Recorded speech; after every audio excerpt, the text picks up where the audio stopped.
Hi welcome to Tara. So finally നമ്മുടെ first product ഇവിടെ എത്തിയിരിക്കുകയാണ്. So excited. അപ്പം ഫസ്റ്റ് പ്രൊഡക്റ്റ് എന്താണെന്ന് നോക്കാം. അപ്പം ഈ പ്രൊഡക്റ്റ്സ് എല്ലാം ഈ മിസ്റ്ററി ബോക്സിനകത്താണ് ഇരിക്കുന്നത്. അപ്പോൾ നമ്മുടെ ഫസ്റ്റ് പ്രൊഡക്റ്റ് എന്താണെന്ന് വെച്ച് കഴിഞ്ഞാൽ ഇതാണ്. കുറേ ഉണ്ട്. അപ്പോൾ ഇത് നമ്മുടെ 6 months തൊട്ടുള്ള ബേബീസിന് യൂസ്ഫുൾ ആയിട്ടുള്ള പ്രൊഡക്റ്റാണ്. ഇത് 4 അല്ല കേട്ടോ, ഇതിൻ്റെ ഓരോ 4 ഓരോ വെറൈറ്റി ആയിട്ടുള്ള ഇതാണ് ഉള്ളത്. അപ്പോൾ ഇതിനെപ്പറ്റി ഡീറ്റെയിൽ ആയിട്ട് നമുക്ക് നോക്കാം.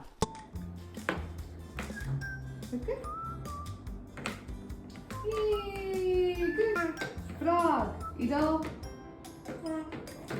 ഡക്കിനെ കരയുന്നേ. 6 months തൊട്ടുള്ള ബേബീസിന് ഏറ്റവും യൂസ്ഫുൾ ആയിട്ടുള്ള പ്രൊഡക്റ്റാണ്. കാരണം അവരുടെ സേഫ് എക്സ്പ്ലോറേഷനും അതേപോലെ അവരുടെ ഏർലി ലാംഗ്വേജ് സ്കിൽസ് ബിൽഡ് ചെയ്യാനും അതേപോലെ അവരുടെ വൊക്കാബുലറി സ്കിൽസ് ബിൽഡ് ചെയ്യാനും ഈ ടോയ് ഹെൽപ്പ് ചെയ്യുന്നു. നമ്മുടെ കയ്യിൽ ഈ ബോർഡിൻ്റെ 4 വെറൈറ്റി വുഡ് പസിലാണ് ഉള്ളത്. Animals, birds, insects and vehicles. അപ്പോൾ ഈ പ്രൊഡക്ട്സിൻ്റെ പ്രൈസ് ഡീറ്റെയിൽസും പ്രൊഡക്റ്റ് ഡീറ്റെയിൽസും അറിയാൻ വേണ്ടി ഇൻസ്റ്റാഗ്രാം അല്ലെങ്കിൽ വാട്സാപ്പിൽ DM ചെയ്താൽ മതി. സോ ഇതാണ് നമ്മുടെ ഫസ്റ്റ് പ്രൊഡക്റ്റ്. അപ്പോൾ വേഗം തന്നെ ബുക്ക് ചെയ്തോളൂ, ഓർഡർ ചെയ്തോളൂ. താങ്ക്